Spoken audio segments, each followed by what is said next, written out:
Greetings, YouTube. Today I'd like to talk about extrapolation and Tron, the classic Tron. Now, I'll be talking about Tron in detail.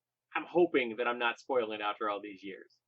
So the basic concept of the film is that a guy gets scanned by this supercomputer, becomes a digital entity, and is placed into a digital world with other beings which are manifestations of software.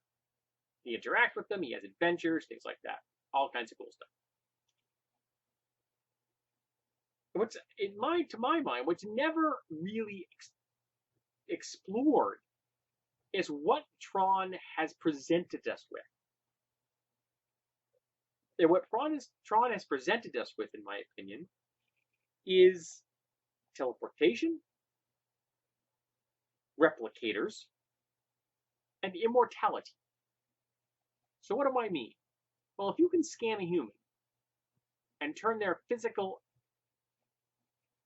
physiology, their physical presence, their actual atoms and molecules into a digital entity, you can then transmit that entity over internet connections, and in a matter of seconds, I could be in the UK, or Germany, or China, or Africa. I could be anywhere. I could be Nigeria.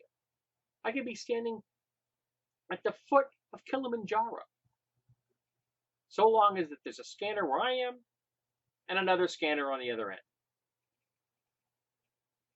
And it's never touched on, nor is it touched on in the sequel. They've invented teleportation. Yes, it's limited to an internet connection, but who cares? Effectively, anywhere on the planet that there's a connection on either end with the device, you've got teleportation. That's incredible! And they never touch on it. Now, replicators. If you scan an object, you've now got that pattern. You can now make as many copies of that pattern as you want. For nothing. For the cost of the electricity to produce it. That's unbelievable! That's Star Trek replicators right there, folks. You have just solved hunger, want. You have just put us into a post-scarcity universe. Poof! And we're there. And nobody touches this. It's never brought up. Again, not even in the sequel. And now lastly, we have immortality. And what do I mean by that? So you get scanned at age 18. Age 98, you die. They copy your 18-year-old body and lay in your 98-year-old mind. Bingo! You're 18 years old again. And you do it all over again. Die in an accident, your last update, and you're 18 again.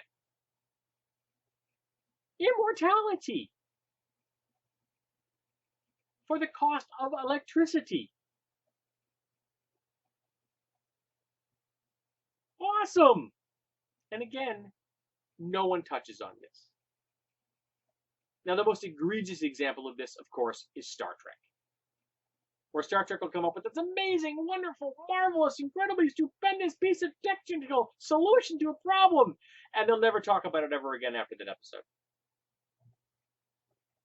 That's not how technology works. Technology is like a disease. Once you release it into the world, it just spreads. It goes everywhere. Do you know what engineers are like? They're not just going to leave something on the shelf and ignore it. They're going to kick it around, shove it, twist it, break it, bend it, digitalize it, pixelize it. They're going to do everything they can think about to that object, that piece of technology. And then they're going to try to cram it into every conceivable corner of the universe to see what happens. Engineers like to poke stuff. They don't let technical breakthroughs just sit on a shelf. Tron is a good example because it's approachable to a lot of people. We've had it around for a long time, and the particular piece of technology I'm discussing is very limited in scope. It's the scanner itself. That one scanner could do multiple things, none of which are explored in the film, the original, or in the sequel. And I'm postulating and throwing this out there for people to play with. So, what would you do with the replicator from Tron? And can you give me any other examples from any piece of fiction where a piece of technology is underutilized, where they just leave it on the shelf? Let's have a discussion, folks, because this kind of thing drives me nuts. Let's talk.